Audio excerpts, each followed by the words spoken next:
നഗരസഭയുടെ സ്ഥലം കയ്യേറി അനധികൃതമായി നിർമ്മിച്ച കെട്ടിട ഭാഗങ്ങൾ പൊളിച്ചു നീക്കും. ഒഴിഞ്ഞു പോകാൻ 2 ആഴ്ച മുമ്പ് കൈവശക്കാർക്ക് നഗരസഭ നോട്ടീസ് നൽകിയിരുന്നു. കെട്ടിട ഭാഗങ്ങൾ പൊളിക്കാനുള്ള നടപടികൾ തുടങ്ങി. CK അഭിലാൽ വിവരങ്ങളുമായി ചേരുകയാണ്.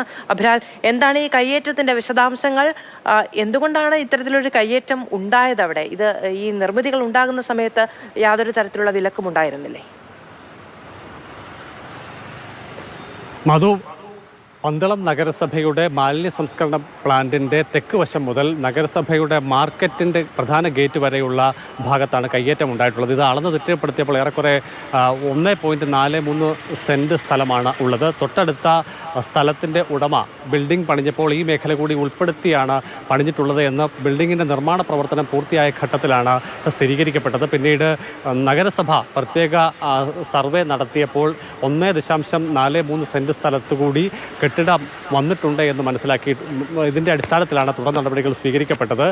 കയ്യേറ്റം സ്വയം ഒഴിഞ്ഞു പോകുന്നതിനാവശ്യമായ നടപടികൾ ഉണ്ടാകണമെന്ന് ആവശ്യപ്പെട്ടുകൊണ്ട് 2 ആഴ്ച മുൻപ് കൈവശക്കാരന് നഗരസഭ നോട്ടീസ് നൽകിയിരുന്നു. അതിൻ്റെ കാലാവധി പൂർത്തിയായിട്ടും സ്ഥലം ഒഴിഞ്ഞു കൊടുക്കാൻ തയ്യാറാകാത്ത സാഹചര്യത്തിൽ 24 മണിക്കൂറിനുള്ളിൽ സ്ഥലം ഒഴിയണമെന്ന് ആവശ്യപ്പെട്ടുകൊണ്ട് 2ാമത് നോട്ടീസ് നൽകി. അതിലും യാതൊരു നടപടിയും ഉണ്ടാകാത്ത സാഹചര്യത്തിലാണ് ഇന്നിപ്പോൾ മണ്ണുമാന്തി യന്ത്രങ്ങളുടെ സഹായത്തോടു കൂടി നഗരസഭയുടെ ഉടമസ്ഥതയിലുള്ള സ്ഥലത്തെ നിർമ്മാണ അതായത് കെട്ടിട ഭാഗങ്ങൾ ഇടിച്ചു പൊളിച്ച് നീക്കിക്കളയാൻ വേണ്ടിയുള്ള ശ്രമങ്ങൾ ആരംഭിക്കുന്നത്. ഇതിനാവശ്യമായി വരുന്ന ചെലവ് മുഴുവൻ സ്ഥലത്തിൻ്റെ കൈവശക്കാരനായിട്ടുള്ള ആൾ അല്ലെങ്കിൽ തൊട്ടടുത്ത സ്ഥലത്തിൻ്റെ ഉടമസ്ഥനും ഈ ബിൽഡിങ്ങിൻ്റെ ഉടമയുമായിട്ടുള്ള ആളിൽ നിന്നും ഈടാക്കുമെന്നും നഗരസഭാ അധികൃതർ അറിയിച്ചിട്ടുണ്ട്.